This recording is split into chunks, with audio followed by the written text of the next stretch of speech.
and Cindy, fellow Lions and guests. I'm here to introduce our guest today. Her name is Barbara Sudar, and she's a certified reflexologist. I did it. Yes. She writes that she's passionate about the feet and the responsibility and the burdens we place on them to carry us every day. 4 out of 6 people experience some kind of trouble with their feet. Native American culture says that the planet knows you by the vibration you make on the earth with your feet. In Thai reflexology, they believe the feet are the second heart. Barbara is currently the practice administrator at Longview Urology, serving as an interim administrator at Advantage Chiropractic and Massage. She holds a blue belt in NIA, stands for Non-Impact Aerobics, and teaches this fusion barefoot fitness program at both LCC and Holo's Yoga, as well as teaches a children's well-being program in our community. She is president-elect for the Longview Early Edition Rotary. Oh, I forgot to tell you people. And enjoys serving the Highlands Community Center with a literacy program. With all these activities, it's imperative that she feel well and be able to move from place to place without pain or stress in her feet or body. So she has come to share with us how reflexology can help improve your health. Give us a warm welcome for Barbara. Thank you. I took my Rotary shirt off. I had it on earlier today. I was the president, or the presenter today at Longview Early Edition Rotary.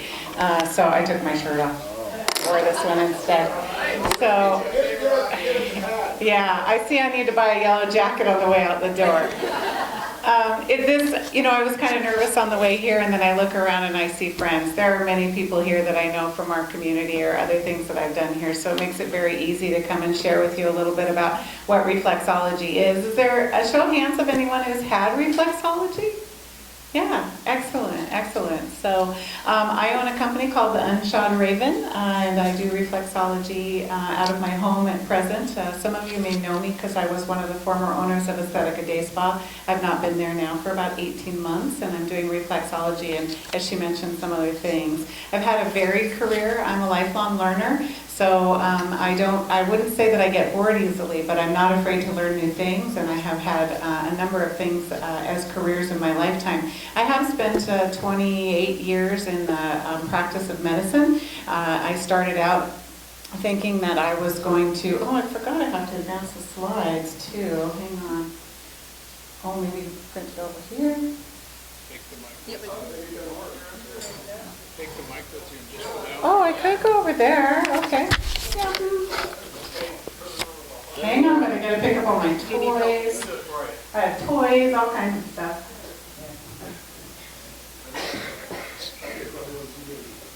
Oh, there we go.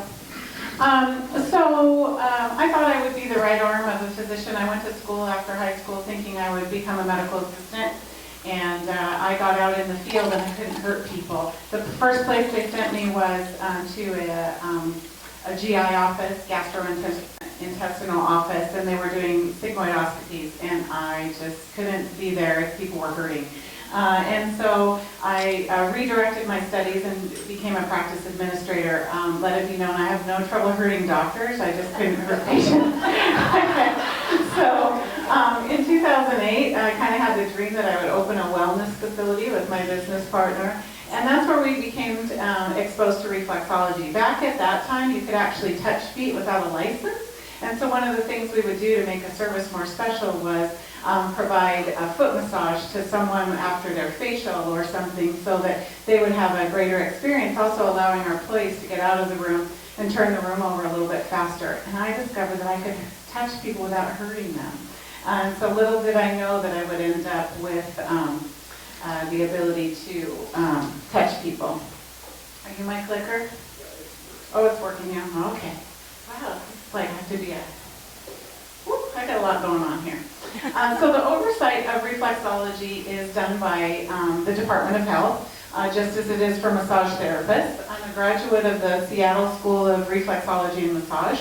In order to do that, I had to complete all the course requirements, submit 90 plus cases for review and all of my documentation. And I have been practicing as a reflexologist since 2010.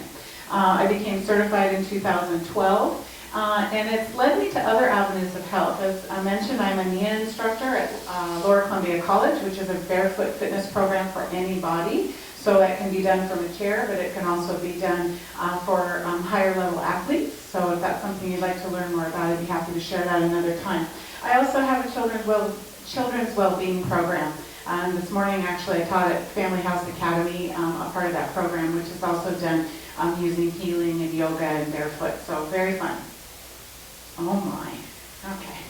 We'll start to get my mojo about that 18th slide, probably. Reflexology is a study of science and art. It's a healing tradition. It's over 5,000 years old. It's practiced in many countries. And it's believed that through the feet, hands, and ears, there's reflex points that directly correlate to the organs of the body.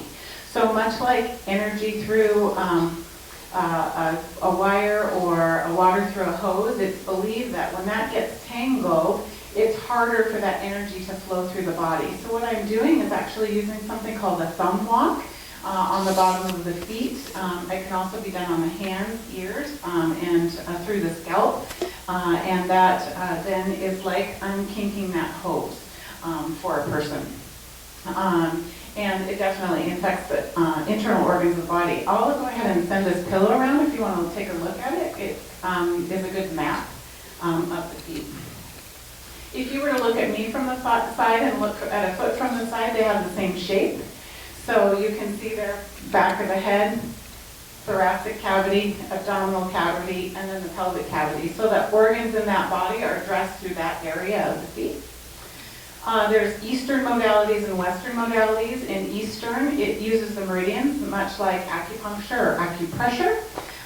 In Thai, as mentioned earlier, they believe that the feet are the second heart, that if we don't have that circulation through our feet, that our heart will not work as well.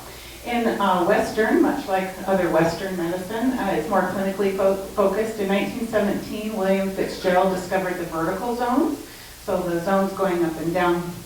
In 1922, Dr. Hiss, who's a doctor of osteopathy, wrote a book called New Feet for Old, which is fascinating, and the pictures are fascinating from that era.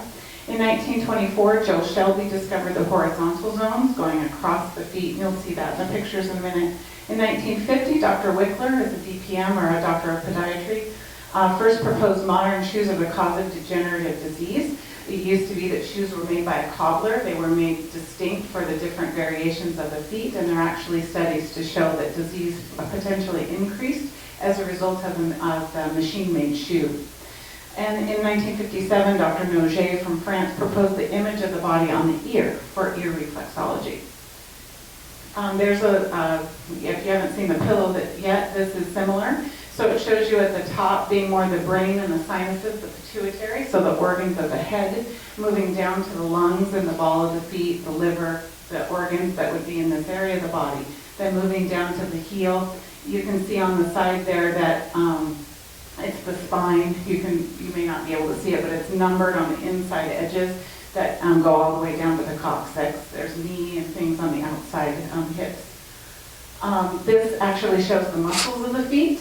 So muscles can also be affected. So people who struggle with things like a trapezius or something in the back of their neck, that can also be affected through reflexology. I get a lot of feedback from people that improves. Sometimes it's even just a byproduct of warming up the feet, etc. People say, oh, my headaches are better. This actually then shows the bones, because bones can also be affected through reflexology in the feet. The benefits, stress acts like a tourniquet on the body. I think we all know that the more stress we have, the worse we feel. If anybody's ever been through chemotherapy or other types of cancer treatment, that's one of the first things they tell you, is to try and keep that stress low so that your body can really absorb that healing. It helps the body to reveal and maintain homeostasis or balance. That's probably one of the things that I hear from almost all of my clients, that I just feel more balanced. I just feel better. And again, if you've ever had your hose out in the front yard all over the place and tangled, once you get a little bit of a tangle out of it, like a little bit of water comes out, but pretty soon as you get that ironed out completely, that energy or water flows through the hose. Same with the body, getting that out of the way. It's definitely something that you can use for pain reduction. I have a number of clients that see me for that, including headaches, neck pain, things like that. You will see a reduction of other symptoms that you might have. And we were really designed to be balanced. You know, when you think about, before shoes, as people were out just hunting and gathering, daylight hours could potentially be short. So they weren't these short little strides in high heels. They were very long, taking a very long step. They were intentional. They were looking out, going someplace. And we don't really use our feet like that anymore. And then we put them in shoes. And so there's definitely something to be said about being barefoot and being intentional about your steps. It can be a rejuvenation for the tired feet. It can definitely improve blood flow. It can be a part of your physiological measures of decreasing high blood pressure or cholesterol. It's beneficial definitely post-operative, both operative on the foot, but for other recovery. Again, just moving that energy through the hose. Particularly if you've been bedridden or not as mobile as you would like to be. It can be an enhancement to medical care, such as cancer care. There are definitely reflexologists that's just what they do, is palliative care for people. It can be effective for nausea and prevention of nausea. It's easier, can make for easier childbirth and definitely improvement for postpartum depression. It can also combat headaches, tension, digestive problems, things like that, and definitely improve immunity. Reflexology is not a foot massage. Sometimes you'll see places up and it just says foot massage. That is not reflexology. Reflexology is very intentional. It's done in a specific style, in a specific way. It is from 5,000 years old and lots of different countries, so people can do it differently or perform it differently, but there's definitely an intention to it. I've had Chinese reflexology. Oh, it was so painful, but it was amazing. I was actually on the Rogue River, and we'd gone on one of those jet boat tours, and I'd hurt my back from the long drive, and so there's just a little roadside attraction with this blinking light, this Chinese reflexology, and so my family thought I was crazy, but I said, oh, pull in there, I've got to go. And it was an amazing experience, so it's very valuable to receive it from other ethnicities as well. It's definitely not a cure. There are people where it's not appropriate for reflexology. Those who have any infectious skin conditions, any open cuts or sores, serious compromised circulation of the lower extremities, although I have to say that there are people with swelling of the feet and legs, and it can definitely be helpful for that. There's something called RLD, which stands for reflex lymph drainage, and it can be very effective for that. Broken bones, obviously, we don't want to cause any more damage. And then caution in the first trimester of pregnancy, and frankly, it's probably okay, but we don't practice anything on anybody in the first trimester of pregnancy, and so that's why we avoid it. We batter, pound these delicate mechanisms and on hard sidewalks, wear ill-fitting shoes, and expect them to carry us, balance us, and help manipulate the stress applied to our bodies. It's no wonder 3 out of every 4 people have some kind of foot trouble.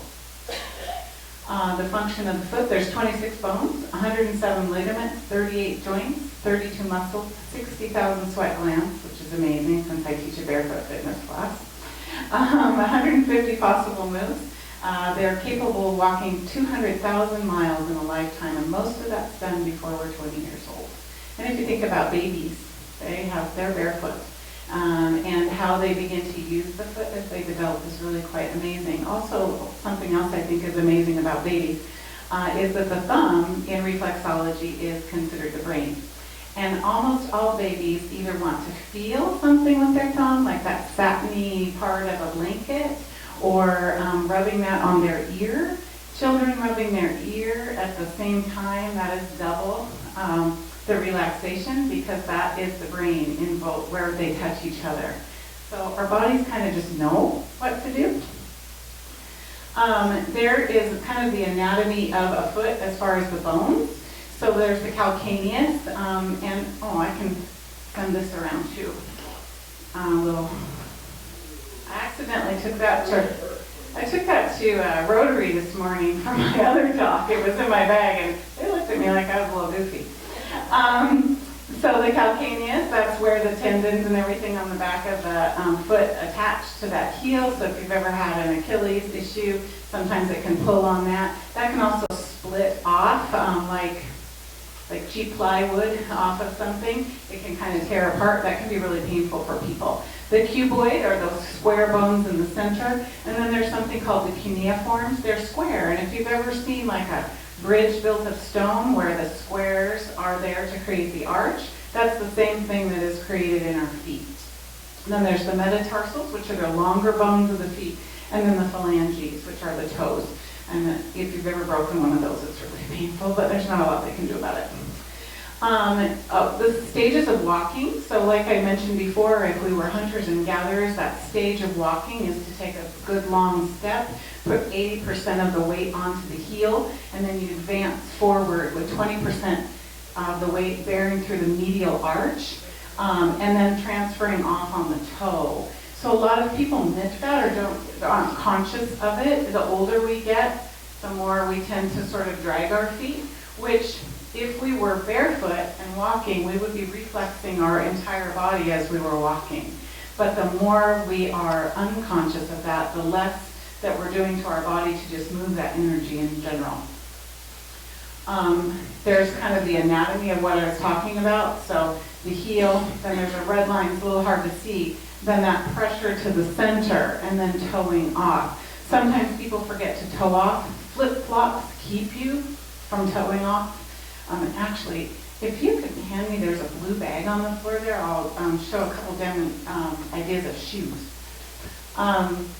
What do reflexologists look for? I'm going to look at how the person walks. I'm going to see if they demonstrate the 3 stages of walking. Thank you very much. What daily conditions do they put their feet through? Are they in steel-toed shoes? Are they in high heels? Are they a flip-flop wearer all the time?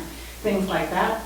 Do their feet show any signs of stress? If you've ever looked at other people's feet or your own, you might have calluses in certain areas. That tells me something. A lot of times the calluses in those areas, they will correlate. The person won't know this, but that will correlate with something else that might be going on in their body. Like, oh, really have these headaches, or my thyroid, things like that, and I may find calluses there to match that. What other pathologies are present for people? Do the feet show variations, compromised left to right? Maybe somebody has a palsy, and so they can never really get a full step on that foot, or perhaps they're guarded in some other way. Do their shoes show wear? I'll be looking at the bottoms of people's shoes to see whether or not where their strike is, if that 80-20 rule is happening, or if they're more to the outside or to the inside. And looking at knees and hips. Symptoms of a broken arch can be extremely tired feet, aching and cramping muscles, pain and cramping in the toes, bunions, painful calluses, pain in the heel, burning or numbness, weak or sore ankles, stiff or painful knees, pain in the hips, difficulty with balance, and general fatigue, irritability, and exhaustion. The feet are amazing. I mean, that is the thing that we use every day. And we don't really give a lot of thought to them. How will I feel after reflexology? Extremely relaxed. I judge my work day based on how many people snore. Like, an awesome day is out of my 5 clients today, they all snored. And that's our little secret. I don't tell anybody, but I can tell you that I look for it, because that is when the body relaxes and heals. We sleep at night, that's when we process. And so if you can sleep during the service, a lot of people are like, I don't want to sleep, I don't want to miss it. But they will. A lot of people will say, oh, I wasn't asleep, even though I hear them. But they will say, but if you'd asked me anything, I couldn't talk. And that is often a feedback that I get. It's like, I wasn't really asleep, but I was like above my body, and I was, can I book another appointment? They may feel flu-like. I know that happened to me the first time I had reflexology. I actually felt like somebody beat me up with a stick. And so I didn't drink the water that I was supposed to. Drinking water is a part of that. If you've ever had a massage and had that happen, we're moving a lot of toxins, and they're a long way from the heart. And so if they get stuck in between, you might not feel very well. You'll definitely experience improved sleep. Most people tell me the night of reflexology, oh my God, I slept so good last night. And decreased restless legs. I actually have a couple of clients where we work on that specifically. How do I prepare? Loose fitting clothing that can be moved up to the knee, the ability to remove your socks. You'll be draped with a blanket, lying comfortable on pillows, and of course we adjust that to your knees, the back of your neck, whatever you need. You can expect an appointment to last about 60 minutes or more. I highly recommend a 90-minute service, but I rarely do a 90-minute service on a first-time person because I want to know how sensitive you are. And if you tell me, oh gosh, that was, then I can expand that out, just like working that hose out. I'm just working out more kinks. It begins with a warm foot bath, and the results are amplified with frequent visits to get a condition under control, and then we step back. Someone may tell me that they have had migraines or they can't get rid of a migraine. We may work on that 3 times during the week, maybe the next week twice, and then try and step back and see how long those results last. In fact, someone approached me earlier today, told me that their reflexology, they felt it for several days afterwards. So with that, I actually have a couple of shoes that I thought I would just share. I'm not going to look around, but Romeo's are probably my least favorite shoe. And the reason is, based on that map I showed you of the foot and that arch of the bone, it traps those bones that are supposed to move and slide against each other. It keeps them from doing that. So it can really be hard on your body. Let me see what I have in my magic. The shoes I'm wearing are totally inappropriate. But I work in a doctor's office too. Flip-flops. I'm not a fan of flip-flop, but everybody loves a cute summer sandal. And so what makes this different is a heel strap. If you wear Crocs, use the strap. It makes a huge difference. And the reason is because those toes have to keep a flip-flop on. So they're digging in. That's going to cause so much pressure across here for people. So if you can wear something with a strap, then it's going to keep it on. Another piece that is awesome is that it bends right here. And as I showed on that map, there's a lot of organs in this area. So if you don't ever get that to bend or get any flexibility there, then those organs aren't getting that pressure that they need. And then this is actually, I don't have any men's shoes, sorry. But Romeo's my least favorite.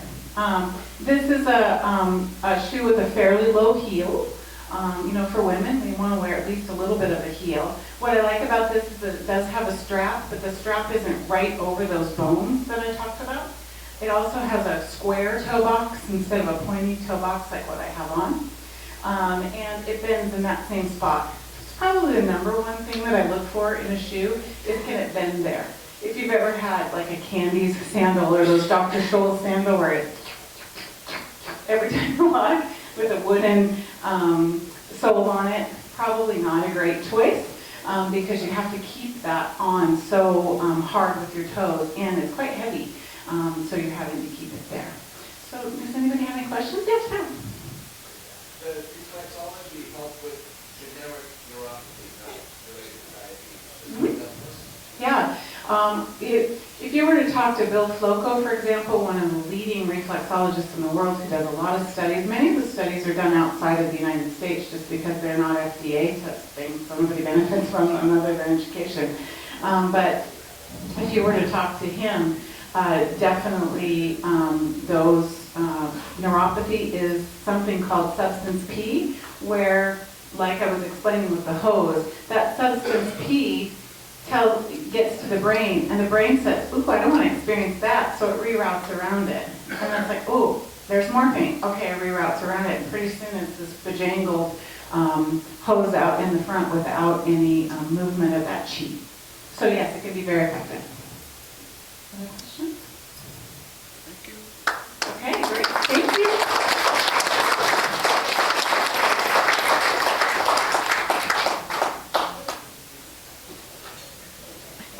Thank you very much, Barbara.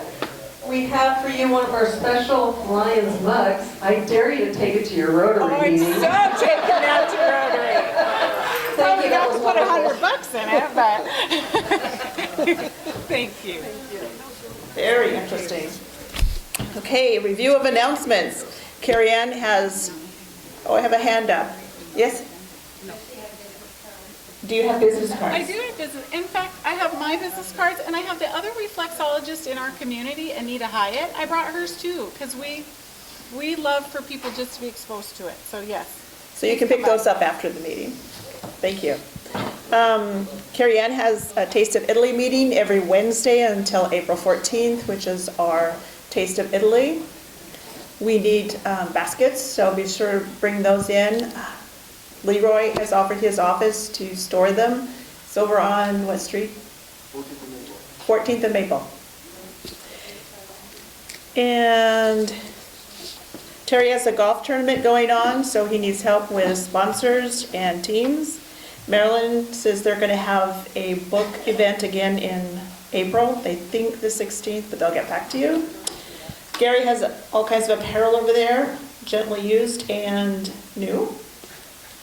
And Donna announced that they need help on the back because April's a busy vacation month for that team. So Judy needs help with a replacement, and so does Tom. So if you could step up just for a couple days, that'd be great.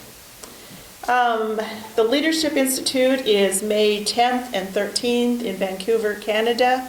I know that's a little ways to go for this year. It's in, the deadline is April 8th.